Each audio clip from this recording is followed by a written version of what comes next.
Well, we're joined by Jumal Gamati, the British coordinator of the main Libyan opposition movement, the Interim National Council.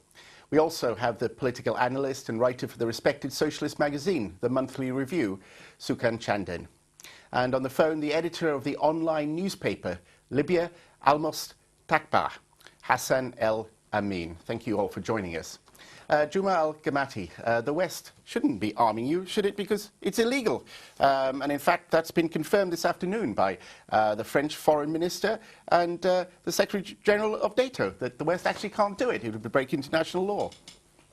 We are not asking the West to arm us, and it's not the West, by the way. It is the international community that has intervened in Libya. It's the United Nations Security Council Resolution 1973. It's got a very broad alliance of 43 countries, including 5 Arab countries. 2 of them are engaged in military action, including Turkey, one of the largest Muslim countries in the Islamic world.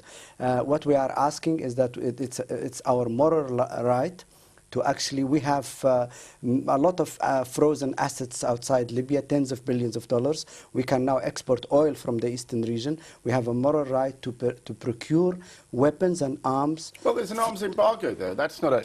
That's the point of. That means you can't. You can collect the money, but you can't spend it. Okay, the Security Council can do something about that, because you cannot have 2 sides where one side is defending the towns and cities, the families, the children and the women and the Libyan population with very light arms, and you have a mad despot spinning out of control, waging a total war against the Libyan population using tanks, multi-rocket launchers and heavy artillery, and shelling them from the sea as well, and with the intent to kill as many civilians as possible. Already in 5 weeks killed over 10,000 people, including children, women and old people. This is a moral situation. So we need to find arms. We could go to our Arab neighbors, we could go to our Muslim brothers, we could go to anywhere who's willing to sell us and supply us arms, and if there is an embargo, then the Security Council has to review that. I mean, it's fair enough, isn't it, really? Here's a leader who's talked about his people as drugged up cockroaches and things, and, you know, really, isn't there a duty for the outside world to try to prevent the killings of civilians, which is what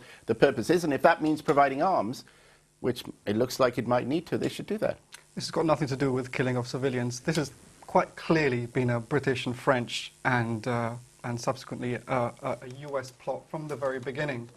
So there are no civilians killed. And they gave the game away. 10,000 killed are not civilians. And they gave the game away. This is ridiculous. When William Hague said on the 2nd day of the rebellion that Gaddafi has fled to Venezuela. He was the most senior politician at that point to speak up. And what he said by doing that, he said he gave away a whole bunch of clues as to the British hand in this plot from the very beginning.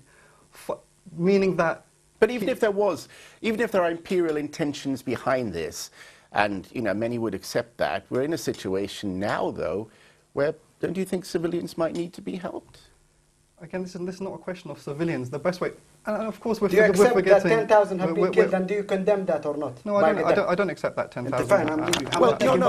Wait, listen. I'm not having a Muslim brother denying that 10,000 people of my brothers and sisters, children and old people, have been killed by a mad despot, and he's not willing to admit to it, and he's not willing to condemn it. I'm sorry, I'm not having a Muslim man... NATO is bombing your country. Please. Bye-bye. I don't need to.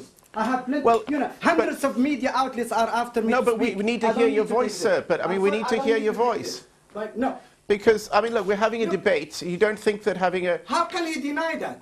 How can he not? This is a Muslim man. How can he not? I'm not Muslim, just by the way. The killings of 10,000 women and children, Muslim women and children in Libya. Listen, you've invited NATO to bomb your country. How can a Muslim think like that? Shouldn't this be... Don't you want to put that to him? This is absolutely ridiculous.